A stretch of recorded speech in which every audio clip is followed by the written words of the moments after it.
नमस्कार, किसान समाचार में आपका स्वागत है। मैं हूं साइमा खान। सबसे पहले नजर हेडलाइंस पर। प्रधानमंत्री नरेंद्र मोदी ने मन की बात कार्यक्रम में वृक्षारोपण और जल संरक्षण की आवश्यकता पर दिया जोर। कहा कि 60,000 से ज्यादा अमृत सरोवरों में भी बढ़ गई है रौनक। 50,000 से ज्यादा अमृत सरोवरों को बनाने का भी चल रहा है काम।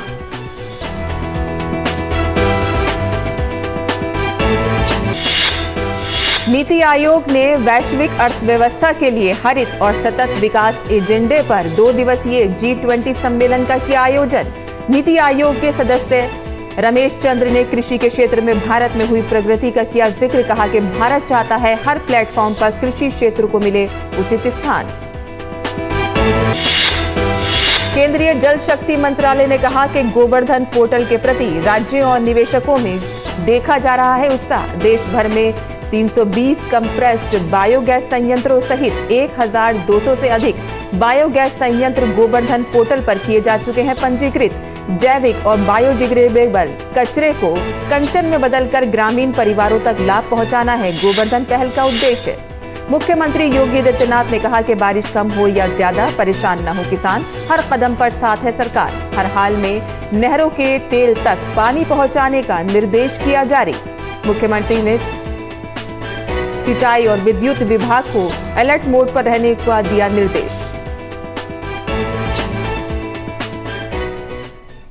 और अब समाचार विस्तार से। प्रधानमंत्री नरेंद्र मोदी ने मन की बात कार्यक्रम में वृक्षारोपण और जल संरक्षण की आवश्यकता पर जोर दिया है। पीएम मोदी ने कहा कि 60,000 से ज्यादा अमृत सरोवरों में रौनक बढ़ गई है। प्रधानमंत्री ने वृक्षारोपण और जल संरक्षण की आवश्यकता पर जोर दिया और मॉनसून सीजन के दौरान होने वाली तमाम परेशानियों का सामना करने में एनडीआरएफ और लोगों के सामर्थ्य की प्रशंसा की।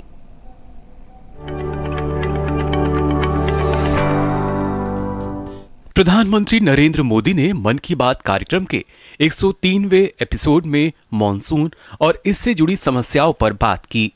देश के कई हिस्से इस वक्त भारी बारिश से जूझ रहे हैं। बारिश के कारण होने वाली घटनाओं से लोगों को बहुत सी परेशानियों का सामना करना पड़ रहा है। देश में विभिन्न नदियों में आई बाढ़ से कई इलाकों में जल भराव की स्थिति उत्पन्न हो गई है और पहाड़ी इलाकों में भूस्खलन की घटनाएं भी हुई हैं। कार्यक्रम के दौरान प्रधानमंत्री मोदी ने प्राकृतिक आपदाओं से निपटने के लिए सभी देशवासियों के सामूहिक प्रयास की सराहना की। प्रधानमंत्री मोदी ने कहा कि स्थानीय लोगों ने, हमारे एनडीआरएफ के जवानों ने, स्थानीय प्रशासन के लोगों ने दिन रात लगकर ऐसी आपदाओं का मुकाबला किया है। बीते कुछ दिन प्राकृतिक आपदाओं के कारण चिंता और परेशानी से भरे रहे हैं। यमुना समेत कई नदियों में बाढ़ से कई इलाकों में लोगों को तकलीफ उठानी पड़ी है। पहाड़ी इलाकों में भूस्खलन की घटनाएं भी हुई हैं। इसी दौरान देश के पश्चिमी हिस्से में कुछ समय पूर्व गुजरात के इलाकों में बिपरजॉय साइक्लोन भी आया।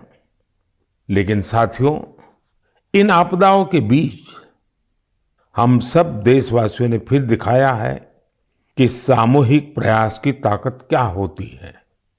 वहीं दूसरी ओर जहां पानी आफत बना हुआ है, वहीं आपदा को अवसर में बदलने का भी मौका है। प्रधानमंत्री ने कार्यक्रम के दौरान वृक्षारोपण और जल संरक्षण पर जोर देते हुए कहा कि हमारे देशवासी पूरी जागरूकता और जिम्मेदारी के साथ जल संरक्षण के लिए नए नए प्रयास कर रहे हैं। प्रधानमंत्री नरेंद्र मोदी अभी हाल ही में मध्य प्रदेश दौरे पर शहडोल गए थे। शहडोल के पकरिया गांव के लोगों ने प्रकृति और पानी को बचाने के कई प्रयास किए हैं। प्रधानमंत्री मोदी ने कहा, पकरिया गांव के लोगों ने प्रशासन की मदद से करीब 100 कुओं को वाटर रिचार्ज सिस्टम में बदल दिया है।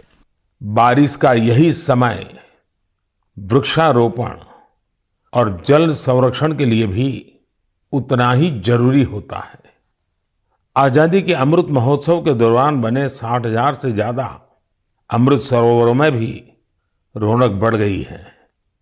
अभी 50,000 से ज्यादा अमृत सरोवरों को बनाने का काम चल भी रहा है। हमारे देशवासी पूरी जागरूकता और जिम्मेदारी के साथ जल संरक्षण के लिए नए नए प्रयास कर रहे हैं। आपको याद होगा, कुछ समय पहले मैं एमपी के शहडोल गया था। वहां मेरी मुलाकात पकरिया गांव के आदिवासी भाई बहनों से हुई थी। वहीं पर मेरी उनसे प्रकृति और पानी को बचाने के लिए भी चर्चा हुई थी। अभी मुझे पता चला है कि पकरिया गांव के आदिवासी भाई बहनों ने इसे लेकर काम भी शुरू कर दिया है। यहां प्रशासन की मदद से लोगों ने करीब 100 कुओं को वाटर रिचार्ज सिस्टम में बदल दिया है। प्रधानमंत्री ने वृक्षारोपण को लेकर उत्तर प्रदेश सरकार और प्रदेश के लोगों की भी सराहना की। कुछ दिन पहले ही उत्तर प्रदेश में एक दिन में 30 करोड़ पेड़ लगाने का रिकॉर्ड भी बनाया गया है। इस अभियान की शुरुआत राज्य सरकार ने की, जिसे पूरा वहां के लोगों ने किया। प्राकृतिक संरक्षण के ऐसे प्रयास जन भागीदारी के साथ साथ जन जागरण के भी बड़े उदाहरण होते हैं। हम सभी को पेड़ लगाने और पानी बचाने के इन प्रयासों का हिस्सा बनकर पर्यावरण संरक्षण में अपना योगदान देना चाहिए। Bureau report, DD news.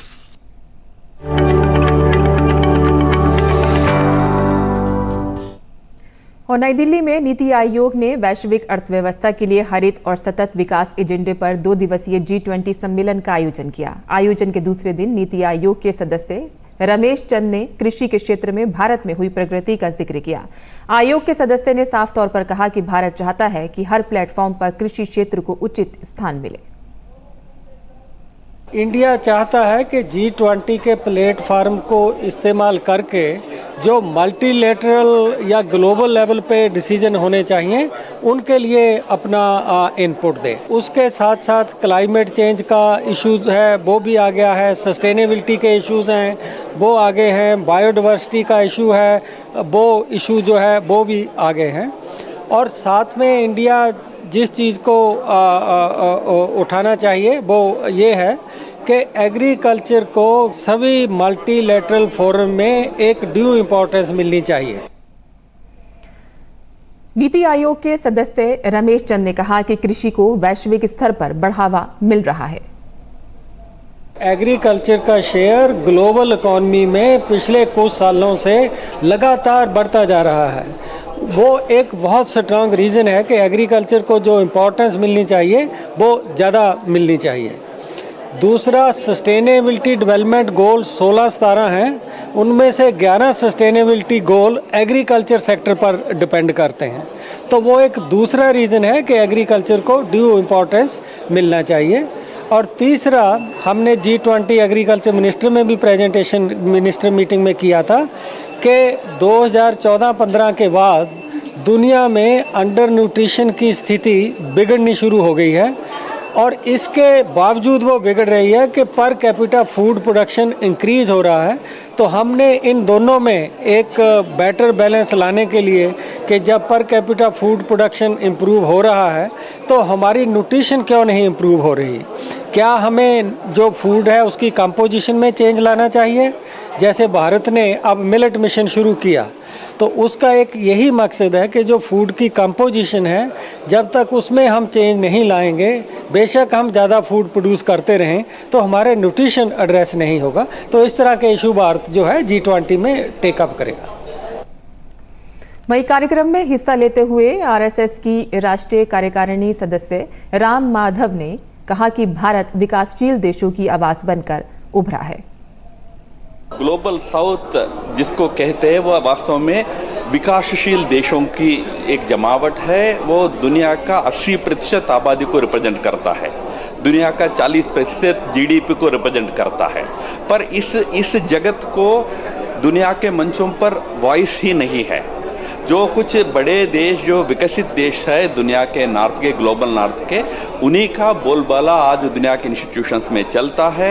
इसलिए भारत इन जो विकासशील देश है जिसको ग्लोबल साउथ हम कहते हैं, उसमें अफ्रीकन यूनियन के देश है, उसमें हमारे आसिया के अनेक तमाम देश, आसियान के देश है, पैसिफिक के देश, आइलैंड नेशंस है, इन सब का आवाज़ भारत बनकर आज इन सबके मुद्दों को दुनिया के सामने रखने का प्रयास कर रहा है। और सरकार ने कहा है कि देश भर में 320 कंप्रेस्ड बायोगैस संयंत्रों सहित 1200 से अधिक बायोगैस संयंत्र गोबर्धन पोर्टल पर पंजीकृत किए जा चुके हैं। जल शक्ति मंत्रालय ने कहा है कि इस पोर्टल के प्रति राज्यों, केंद्र शासित प्रदेशों, बायोगैस ऑपरेटरों और निवेशकों में काफी उत्साह देखा जा रहा है। गोबर्धन पहल का उद्देश्य जैविक और बायोडिग्रेडेबल कचरे के वैज्ञानिक प्रबंधन से कचरे को कंचन में बदलना और साथ ही ग्रामीण परिवारों को संसाधन तथा मौद्रिक लाभ प्रदान करना है। देश भर में बायोगैस संयंत्रों और निर्माणाधीन कंप्रेस्ड बायोगैस संयंत्रों के पंजीकरण की प्रक्रिया को कारगर बनाने के लिए इस साल 1 जून को गोबर्धन पोर्टल की शुरुआत की गई थी। लोकसभा अध्यक्ष ओम बिरला शिलांग में आयोजित राष्ट्रमंडल संसदीय संघ भारत क्षेत्र जोन 3 की 20वें वार्षिक सम्मेलन में हिस्सा लिया। बिरला ने कहा कि यह सच है कि आज दुनिया जलवायु परिवर्तन से चिंतित है। जलवायु परिवर्तन के संबंध में हमने एक कदम आगे बढ़ाया है और विकास के साथ साथ प्राकृतिक संतुलन भी बनाए रखा है। लाइफ स्टाइल है वो प्रकृति के नजदीक रही है, हम प्रकृति के पूजक रहे। इसलिए जलवायु परिवर्तन में प्रकृति के साथ छेड़छाड़ न हो, विकास हो, लेकिन विकास में प्रकृति के अनुकूल विकास हो, ये विचार सभी माननीय जनप्रतिनिधियों के हैं। मुझे लगता है कि हम विकास को मापदंड रखेंगे, लेकिन विकास में प्रकृति के अनुकूल हो ताकि जलवायु परिवर्तन पर असर न डाले। और उत्तर प्रदेश के मुख्यमंत्री योगी आदित्यनाथ ने शनिवार को एक उच्च स्तरीय बैठक में प्रदेश के जनपदों में कम बारिश जलाशयों की स्थिति और उसके लिए दृष्टिगत किए जा रहे प्रयासों की समीक्षा की। मुख्यमंत्री ने कहा कि बरसात कम हो या ज्यादा, किसान चिंतित ना हो, सरकार हर कदम पर उनके साथ खड़ी है। उन्होंने अधिकारियों से कहा है कि हर हाल में नहरों के टेल तक पानी पहुंचाया जाए। मुख्यमंत्री ने सिंचाई एवं विद्युत विभाग को अलर्ट मोड पर रहने के लिए निर्देशित किया है। मुख्यमंत्री ने कहा कि प्रदेश के कुछ हिस्सों को छोड़कर ज्यादातर जिलों में गत वर्ष की तरह इस बार भी बारिश असामान्य है और इसमें निरंतरता नहीं है। ऐसे में किसानों की जरूरतों का पूरा ध्यान रखा जाएगा। मुख्यमंत्री ने कहा कि प्रदेश के सभी किसानों के खेतों में हर हाल में पानी पहुंचाना सरकार की प्राथमिकता है। इसके लिए नदियों को चैनलाइज करते हुए उनके पानी के नहरों में पहुंचाने की व्यवस्था करें। इस बात का विशेष ध्यान रखा जाए कि पानी हर हाल में नहर के टेल तक पहुंचे। नहरों की सुरक्षा के लिए पुलिस पेट्रोलिंग करे। ये सुनिश्चित किया जाए कि बीच में कोई नहरों को काटने ना पाए और साथ ही इस बात को भी सुनिश्चित किया जाए कि नलकूपों और पंप कैनाल्स को पर्याप्त विद्युत आपूर्ति हो। प्रधानमंत्री नरेंद्र मोदी के प्रयासों से संयुक्त राष्ट्र संघ द्वारा अंतर्राष्ट्रीय मिलेट वर्ष 2023 को मनाने के क्रम में केंद्र सरकार देश में पोषक अनाजों को बढ़ावा दे रही है और इसके लिए भारतीय श्री अन्न अनुसंधान संस्थान को ग्लोबल सेंटर फॉर एक्सीलेंस बनाया गया है। इस विषय पर भारतीय श्री अन्न अनुसंधान संस्थान हैदराबाद की निदेशक डॉक्टर सी तारा सत्यवती से बात की हमारे संवाददाता ओपी यादव ने। संयुक्त राष्ट्र संघ द्वारा अंतर्राष्ट्रीय मिलेट वर्ष 2023 के क्रम में भारतीय श्री अन्न अनुसंधान संस्थान द्वारा न केवल नए शोध और नवाचार किए जा रहे हैं, बल्कि इस क्रम में वैश्विक स्तर पर एक नोडल सेंटर बनने की वजह से कई तरह के अन्य प्रयास भी किए जा रहे हैं। अभी हमारे साथ संस्थान की निदेशक तारा सत्यवती मौजूदा, ये बात करते हैं किस तरह श्री अन्न के जरिए भारत वैश्विक स्तर पर अपनी प्रतिष्ठा बढ़ाएगा। मैडम, ये यहाँ स्टॉल लगी है, मुख्य तौर पर कौन कौन सी चीज़ें यहाँ प्रदर्शित की गई है? श्री अन्न की अगर बात करें तो भारतीय श्री अन्न अनुसंधान संस्थान में रिसर्च हो रहे वो सब ला के रखे हैं। आप यहाँ देख सकते हैं बाजरा है, ज्वार है, रागी मंडवा है, कंगनी है, कोदो है, कुटकी है, चेना है, सारे तरह के मिलेट्स जिन पे हम काम कर रहे हैं उन सबको हम लेके आए हैं। इसके अलावा हम यहाँ पे हाई यील्डिंग वेराइटीज़ जो है वो भी हमने वहाँ पे स्टॉल में डिस्प्ले करके रखे हैं। इसके साथ साथ में हमने हमारे जो श्री अन्न के ऊपर हमारे जो पब्लिकेशंस है किसानों के लिए काम आती हैं या इंडस्ट्री के लिए काम आती हैं, उन सब चीज़ों को भी हम ला के रखे हैं। साथ साथ में IIMR का अपना खुद का एक ब्रांड है ईट राइट, उसके भी जो प्रोडक्ट्स हैं जैसे कुकीज़ हैं, पास्ता है, बिस्किट्स हैं, कुरकुरे हैं और तरह तरह के रवा है, सब तरह की चीज़ें हम ला रखे हैं। प्रधानमंत्री जी ने 18 मार्च 2023 को श्री अन्न ग्लोबल श्री अन्न कॉन्फ्रेंस में हमारे इंस्टीट्यूट का global centre of excellence on millets को वर्चुअली उन्होंने अनावरण किए हैं और इसके जरिए हम 7 कंपोनेंट्स में काम कर रहे हैं और नेशनल लेवल ही नहीं ग्लोबल लेवल पे दूसरे देशों के साथ में भी हम अपनी टेक्नोलॉजी को शेयर करने की बात हो रही है। श्री अन्न से कौन कौन से उत्पाद बनाए जा सकते हैं जो खाने में अक्सर हम डेली यूज करते हैं? जैसे श्री अन्न से एक तो आप बाजरा, ज्वार, रागी इनकी रोटी बनती है और कोदो कुटकी का भी लोग खाते हैं। इसके अलावा हम उनका दलिया बना सकते हैं, सूजी बना सकते हैं, उनकी आटा बना सकते हैं और इनके अलावा आप एक्सट्रूडेड प्रोडक्ट्स जो से हैं ये पफ्स हैं ये भी बना सकते हैं, कुकीज़ भी बना सकते हैं और जो सेवरी से मुरकुटाई वो भी बना सकते हैं जो आजकल के बच्चों को पसंद होते हैं। जैसे सेवइयाँ हैं, पास्ता है, वर्मिसेली ये सब बना सकते हैं, नूडल्स भी बना सकते हैं और जो घरों में बनती हैं इडली है, डोसा मिक्स है, वो सब बना सकते हैं। युवा इस क्षेत्र में आना चाहें तो उनके लिए IIMR किस तरह मदद करता है और किस तरह वो अपना करियर, रोजगार, व्यापार और कारोबार कर सकते हैं? हमारे इधर 1 साल का पूरा कोर्स होता है। हमारा एक न्यूट्री हब करके एक सेक्शन 8 कंपनी IIMR के साथ में जुड़ा है जिसमें हम जो यंग एंटरप्रेन्योर्स हैं, स्टार्टअप करना चाहते हैं, उन लोगों को ट्रेनिंग देते हैं। वो एक 1 ईयर कोर्स होता है जिसमें उनको सारे मिलेट्स के क्या क्या प्रॉपर्टीज़ होते हैं, कहाँ कहाँ से मिलते हैं, क्या क्या बना सकते हैं और कौन कौन से इक्विपमेंट या कौन कौन सी फैसिलिटीज़ की ज़रूरत होती है वो सब दिखाते हैं और उनको कौन कौन से मार्केट्स में इन चीज़ों को बेच सकते हैं ये भी बताते हैं। तो ये भारतीय श्री अन्न अनुसंधान संस्थान हैदराबाद की निदेशक डॉक्टर तारा सत्यवती, जिनका मानना है कि Indian institute of millet research न केवल वैश्विक स्तर पर पोषक अनाजों को बढ़ावा देने का काम कर रहा है बल्कि इस क्षेत्र में रोजगार, प्रशिक्षण और कार्यशालाएं आयोजित कर युवाओं को प्रेरित करके उद्यमशील बनाने का महत्वपूर्ण काम भी कर रहा है। मेरे सहयोगी कैमरामैन AK के साथ में OP Yadav, DD news, Delhi. और असम में बाढ़ की स्थिति सामान्य बनी हुई है। हालांकि राज्य की कई हिस्सों में मध्यम बारिश जारी है। प्रभावित आबादी फिर से बढ़कर 24,304 से अधिक हो गई है। रेड ब्रिज क्रॉसिंग पॉइंट पर जिया भराली नदी खतरे के निशान से ऊपर बह रही है। राज्य के 3 जिलों यानी कि धेमाजी, लखीमपुर और बिस्वनाथ में 6 राजस्व मंडलों के 91 गांव बाढ़ के पानी से जूझ रहे हैं। कल बिस्वनाथ और धेमाजी जिले में 13 राहत वितरण केंद्र चालू थे। नवीनतम आंकड़ों के अनुसार 1,245 हेक्टेयर फसल क्षेत्र बाढ़ के पानी से प्रभावित हुई है और 12,130 जानवर प्रभावित हैं।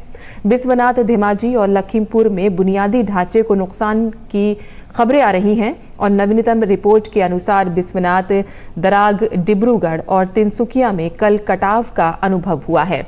और राज्य क्षेत्र मौसम विज्ञान केंद्र ने आज राज्य के अधिकांश जिलों में व्यापक और छुटपुट वर्षा होने की संभावना जताई है।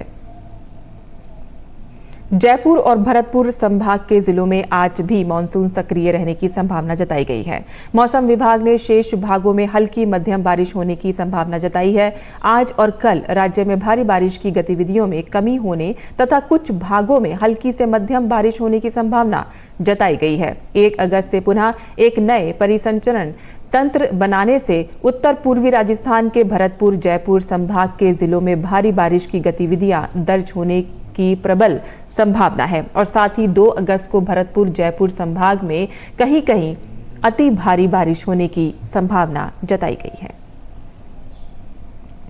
वहीं गोदावरी नदी तेलंगाना के भद्रचलम में खतरे के निशान से ऊपर बह रही है। इन इलाकों में राहत अभियान चलाया जा रहा है और सभी जिलाधिकारी हाई अलर्ट पर हैं। किसान समाचार में अब बात करते हैं मंडी भाव की और देखते हैं ये क्या रहा देश भर की मंडियों का भाव।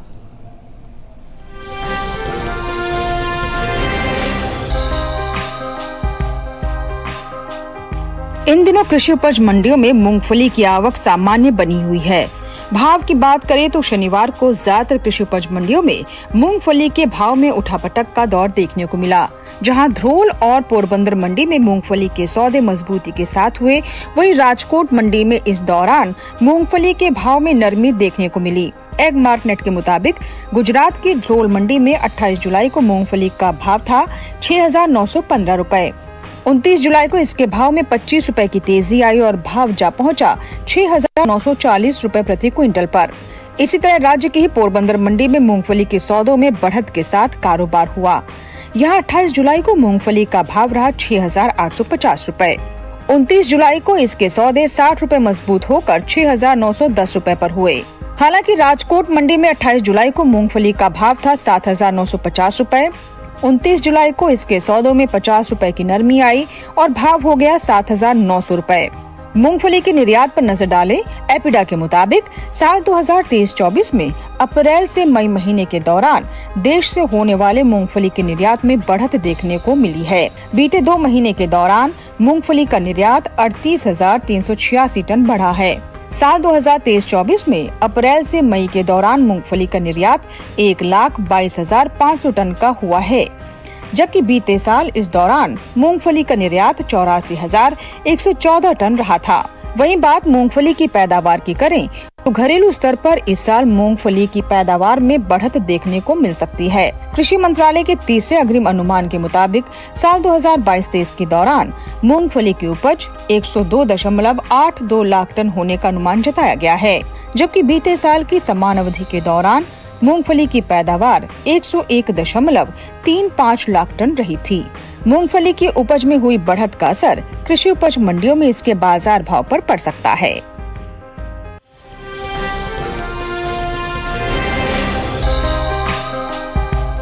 शनिवार को चने के सौदे में उठापटक के साथ कारोबार हुआ।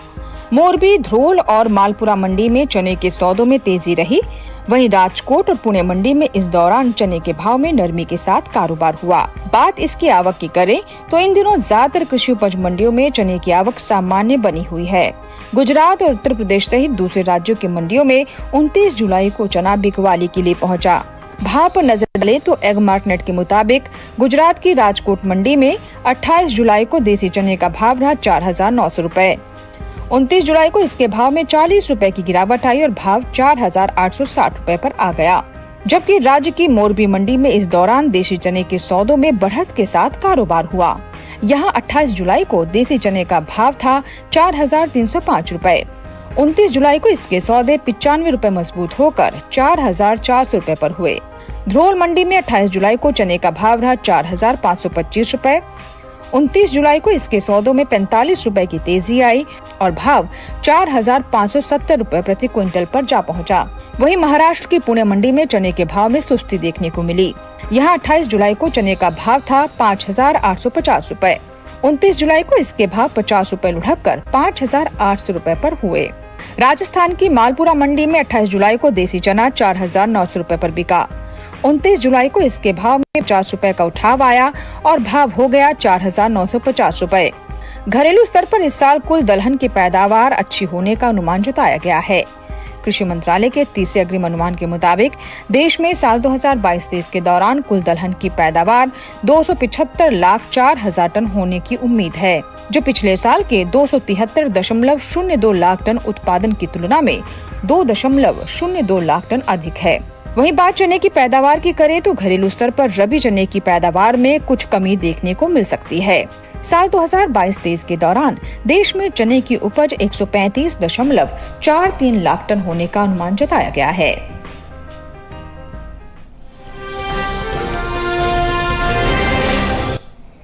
और मंडी खबर के बाद आइए अब नजर डाल लेते हैं कुछ और खबरों पर। खास खबर में